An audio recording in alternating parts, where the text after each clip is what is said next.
보여 세상의 모든 헛된 행침보다 능력 있는 말씀 나를 의롭다 하며 날 보호하시네. 네, 지난번에는 우리가 창세기 3장을 통해서 죄의 통로에 대해서 우리가 배웠습니다. 우리는 육신적으로 그리고 시각적으로 또 그리고 지각적으로 유혹을 받는다고 했습니다. 우리가 죄를 지으면 그 죄는 우리를 죽이려고 하는 목적으로 어디로 가느냐? 피로 가고, 또한 우리 몸 안에 피를 생산하는 그 관절과 골수에서 집을 짓는다라고 배웠습니다. 그런 죄가 그 관절과 골수의 집을 짓지 못하도록 우리는 말씀으로 무장을 해야 된다는 것이죠. 여러분, 하나님 말씀 기억나십니까? 하나님의 말씀은 살아있고 활력이 있어 좌우에 날선 어떤 검보다도 예리하여 혼과 영과 및 관절과 골수를 찔러 쪼개기까지 하며 또 마음의 생각과 뜻을 판단하니라고 그렇게 기록되어 있는 것을 우리가 알 수 있습니다. 그러면 오늘은 창세기 3장을 통해서 하나님께 불순종하게 되면 그 결과가 무엇인가? 불순종의 결과를 보도록 하겠습니다. 자, 사탄이 아담과 하와에게 나와서 이렇게 말을 건넵니다. 하나님이 참으로 너에게 동산 모든 나무의 열매를 먹지 말라 하시더냐라고 질문을 합니다. 사탄은 이렇게 교활하게 질문을 해요. 진짜 사탄이 궁금했다라면 이렇게 질문해야 됩니다. 하나님이 참으로 너에게 선악과를 먹지 말라 하시더냐라고 그렇게 질문하는 것이 많다는 것이죠. 그런데 어떻게 질문을 합니까? 하나님이 참으로 너에게 모든 동산의 열매를 먹지 말라 하시더냐라고 이렇게 그 질문을 간교하게 합니다. 하나님께서는 아담과 하와에게 동산에 있는 모든 열매를 어떻게 하라고요?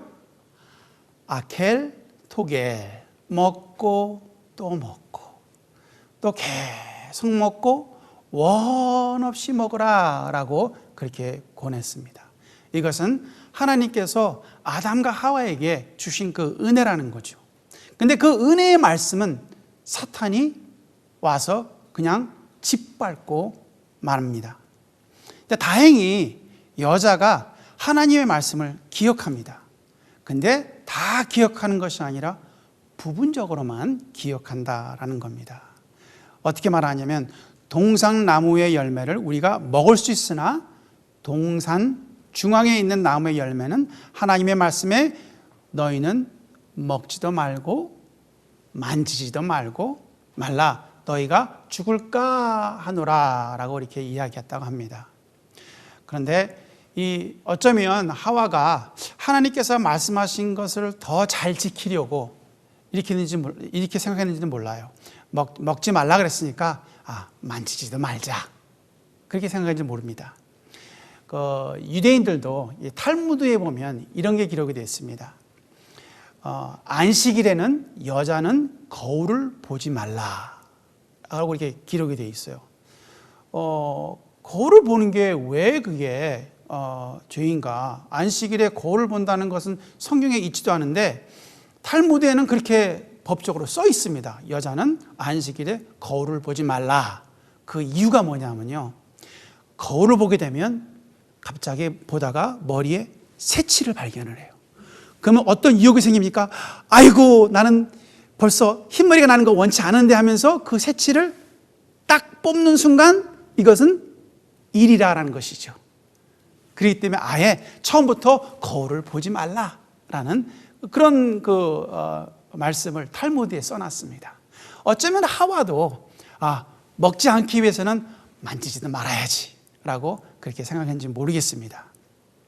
그런데 여기 보니까 만지지도 말라 너희가 죽을까 하노라 라고 그렇게 생각을 하고 있었다는 거죠. 하나님께서 하신 말씀을 기억하기는 했지만 정확하게 기억하지 못하고 부분적으로만 기억했다라는 겁니다. 더군다나 더 나아가서 말씀을 추가했다는 거죠.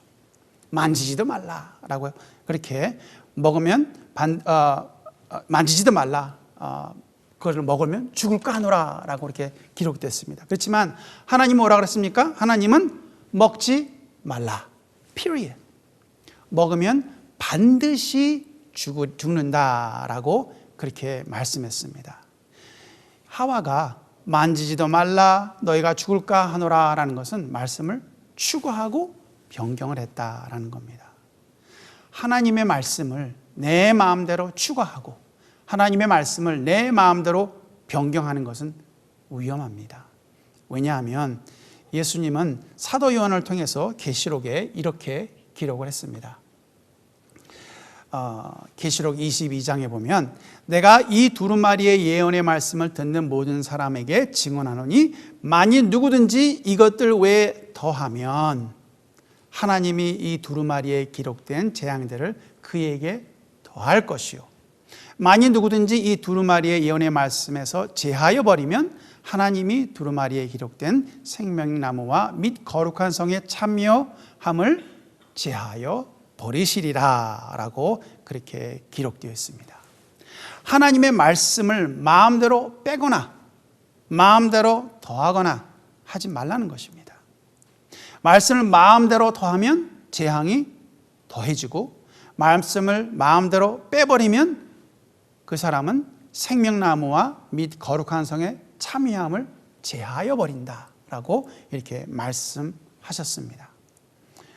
이단 단체들이 하나님의 말씀을 마음대로 더합니다. 또 변경하고 해서 사람들을 미혹한다라는 것이죠. 이들의 행동을 한번 생각하면서 이 계시록 말씀을 보면 굉장히 두려운 마음이 생깁니다. 그러나 하나님의 말씀을 정확하게 알고 확실하게 알면은 우리는 미혹되지 않습니다.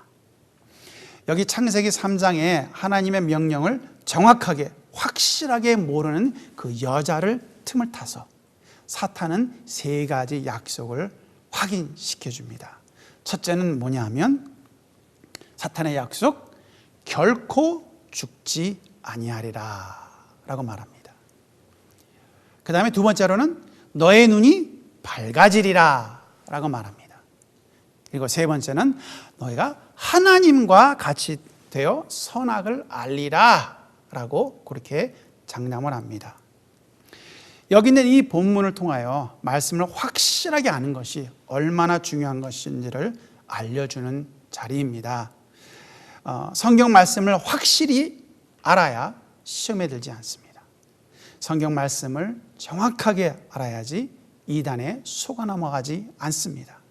성경 말씀을 확실히 알고 순종해야 신앙이 자랄 줄 믿습니다. 우리 성도 여러분들은 하나님의 말씀을 확실하고 정확하게 알아서 순종해서 하나님을 기쁘게 드리기를 축원합니다. 자, 그러면 사탄의 약속 장담 그리고 그 결과가 어떤 것인지 한번 보도록 하겠습니다. 자, 결코 죽지 않는다라고 이렇게 이야기를 했는데요. 여기 보면 사탄이 뱀이 하나님을 흉내냅니다. 하나님은 분명히 뭐라고 하셨어요? 너는 먹으면 반드시 죽는다라고 그렇게 했습니다. 이것을 히브리어로 뭐라고 그러냐면 무트. 그러니까 무트라는 그 단어 하나가 죽는다라는 것입니다. 한번 따라해 보세요. 무트. 예, 무트입니다. 무트. 예, 무트.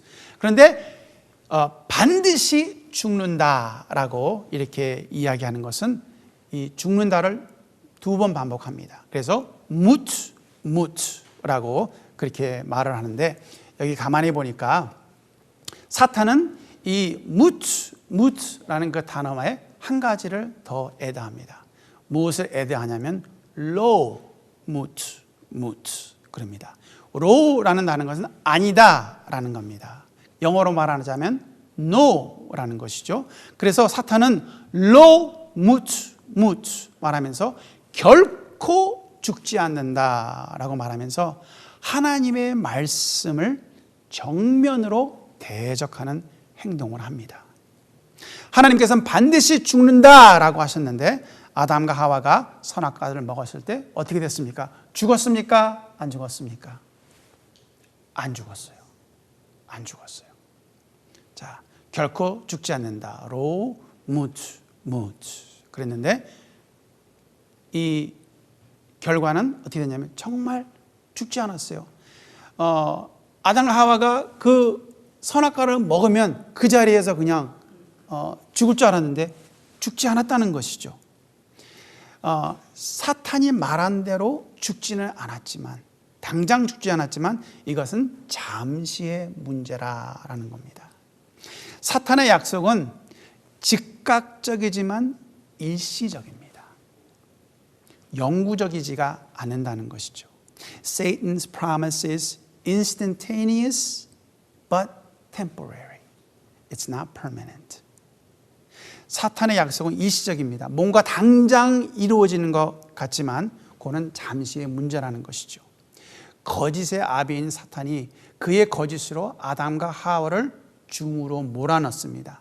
당장에는 보이지 않습니다. 그렇지만 하나님으로부터 멀어지고 나중에는 정말로 죽습니다.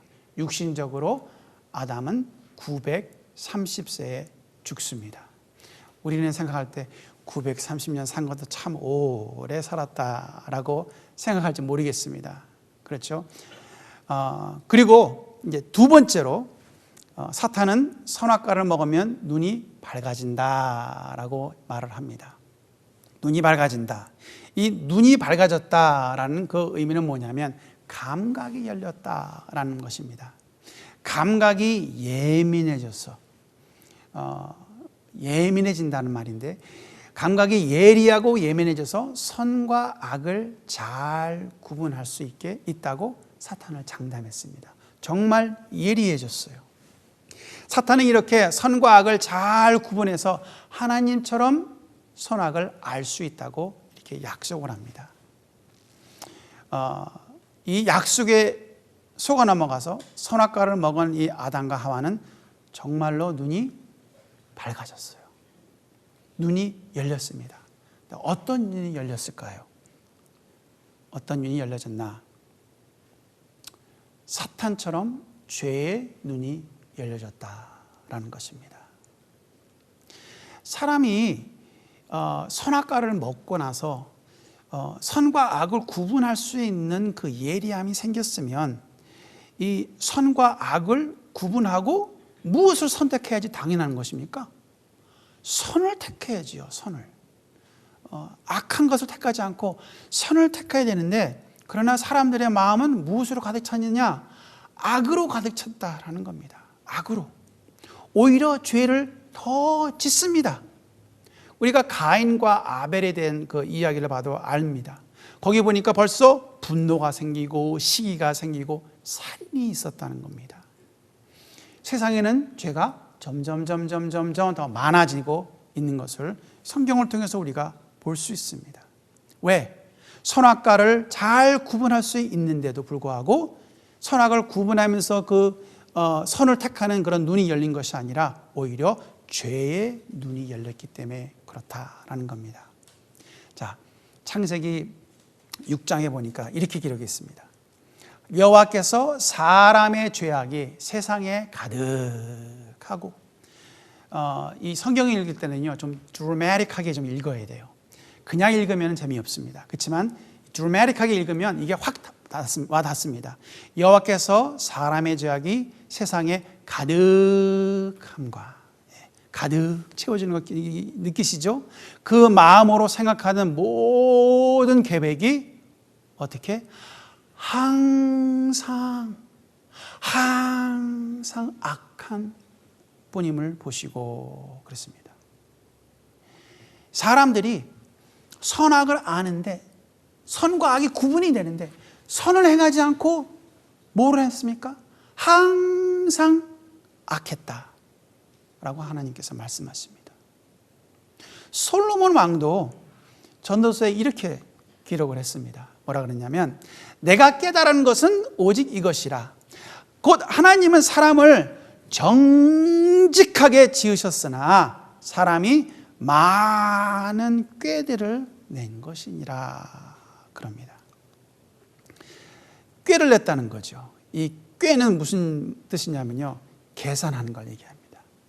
계략하다라는 것을 말하는 것이죠. 선악과를 먹음으로써 육신의 정력을 채우고 안목의 정력과 이생의 자랑을 하려고 꾀를 자꾸만 낸다는 거죠. 그래서 악이 더 많아지고 계속해서 악하다 보니까 또 꾀만 자꾸만 더 늘어났다라는 것입니다. 이게 두 번째 결과입니다. 자, 세 번째는 사탄이 뭐라 그러냐면 너희는 먹으면 하나님처럼 된다라고 말합니다. 여기서 하나님처럼 된다는 것은 하나님 수준에 도달한다라는 그런 뜻을 말합니다.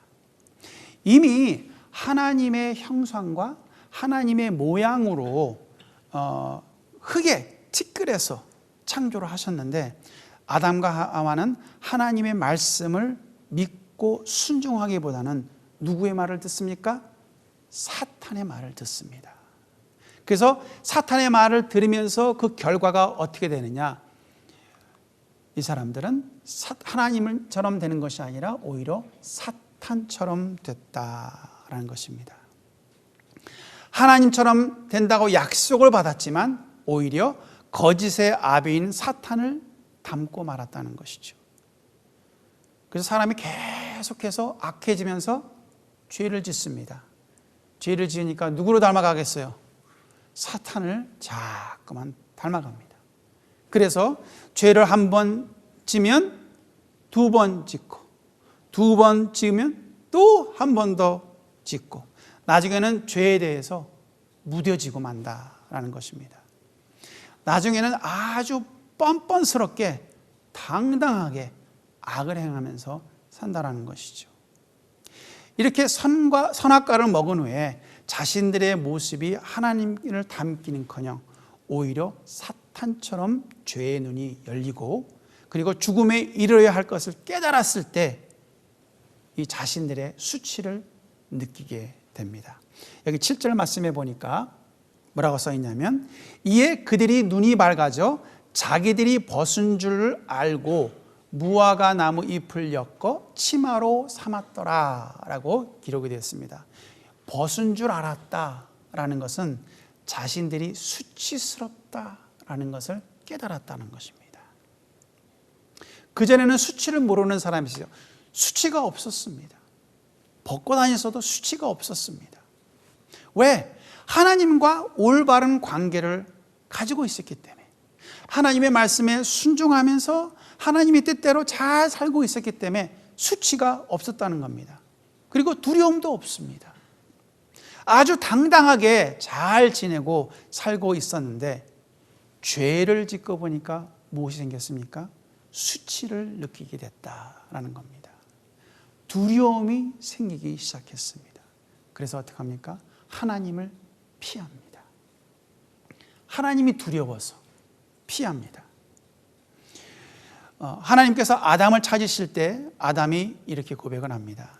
하나님의 소리를 듣고 내가 벗었으므로 두려워하여 숨었나이다 그럽니다. 이 말씀은요, 하나님의 소리를 듣고 내가 너무 수치함을 느껴서 내가 숨었습니다 라고 그렇게 이야기를 하는 것입니다. 하나님이 그러십니다. 내가 네게 먹지 말라 명한 그 나무의 열매를 너가 먹었느냐? 라고 질문을 하십니다. 그때 아담이 그냥 하나님 제가 먹었습니다 하고 이렇게 고백하고 책임을 자기가 받아들이면 되는데 뭐라 그럽니까? 하나님이 나를 도우라고 만들어주신 이 여자가 열매를 줘서 먹었습니다 하고 탓을 하는 겁니다. 벌써 죄가 들어오니까 내가 잘못을 깨닫기보다는 옆에 있는 사람들을 이야기하면서 탓을 합니다. 그래서 여자도 마찬가지로 하나님이 여자에게 물어봅니다. 너가 어찌하여 그랬느냐 그랬더니 여자는 뭐라 합니까? 뱀이 나를 꿰어서 내가 먹었습니다 라고 이렇게 또 남의 탓을 합니다. 그 어느 누구도 제가 잘못했습니다 라고 책임지는 자가 없었다는 겁니다. 모두가 다 남을 탓하는 그 모습을 보여줍니다. 왜 그러냐면요, 여기 보니까 뱀에게는 네가 어찌하여 이랬느냐라고 질문을 하지 않아요. 안 합니다. 아담과 하와에게 책임을 묻는 겁니다. 너가 책임지겠느냐? 계속 다른 사람 탓을 한다는 것입니다.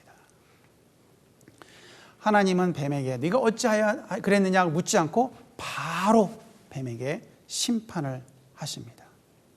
결국에는 하나님의 말씀을 듣지 않고 순종하지 않았을 때 우리는 하나님의 심판을 받을 수밖에 없다는 겁니다. 우리가 아무리 남을 탓을 한다 그래도 내가 죄를 지면 심판받는 사람은 누굽니까? 나뿐이 없다라는 것입니다. 그래서 하나님은 아담과 하와 그리고 뱀을 심판하십니다. 어떻게 심판하시냐면 뱀은 다른 짐승들보다 더 저주를 받아 배로 다니고 살아있는 동안 흙을 먹겠다라고 하나님께서 말씀하시고요.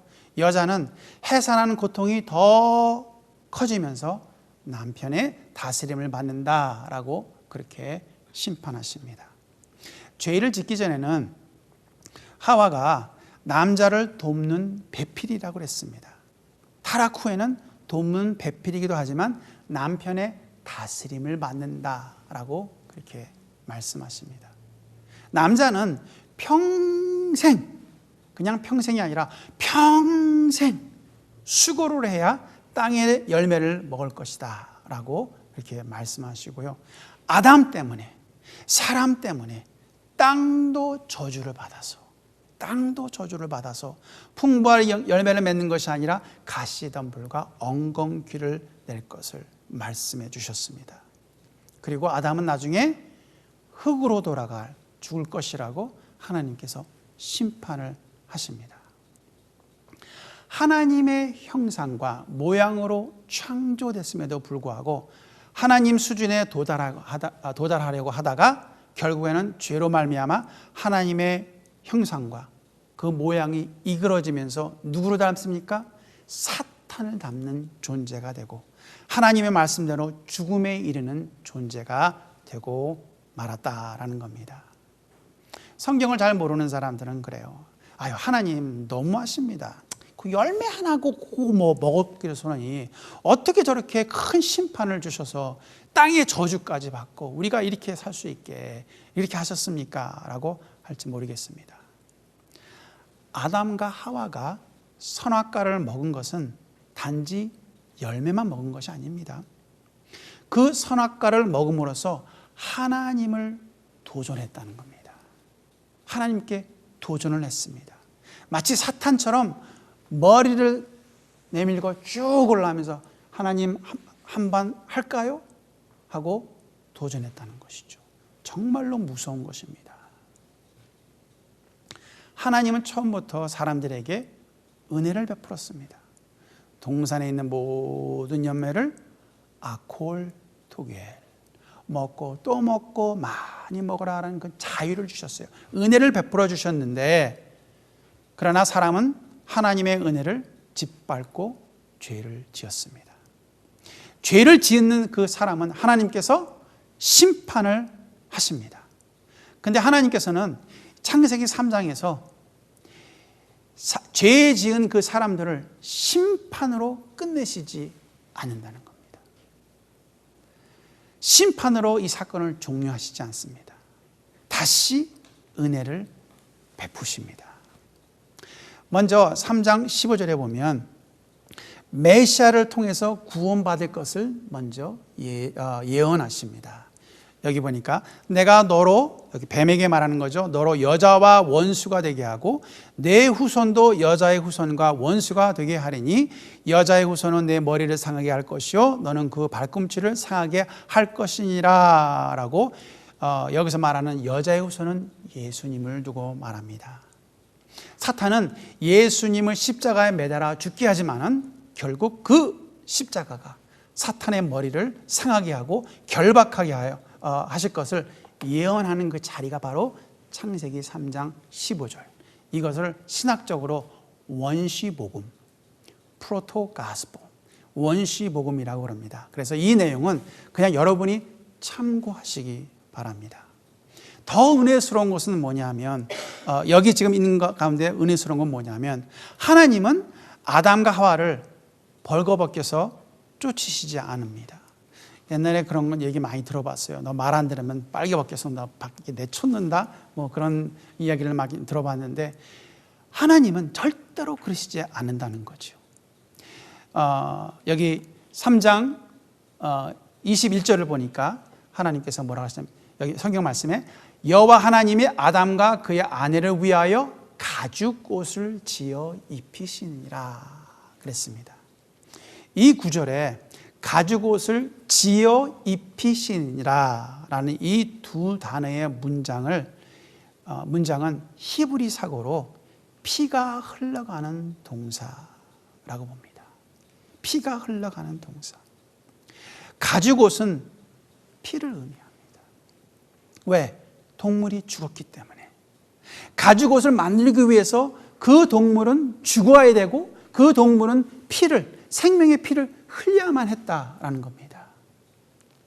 죄를 지어가지고 수치 가운데 있는 사람은 꼭 피를 흘려서 죄를 용서하고 수치를 가린다라는 것을 암시하는 자리가 바로 이 자리라는 겁니다. 그래서 하나님은 이렇게 사람에게 은혜를 베푸십니다. 하나님은 은혜의 하나님이십니다.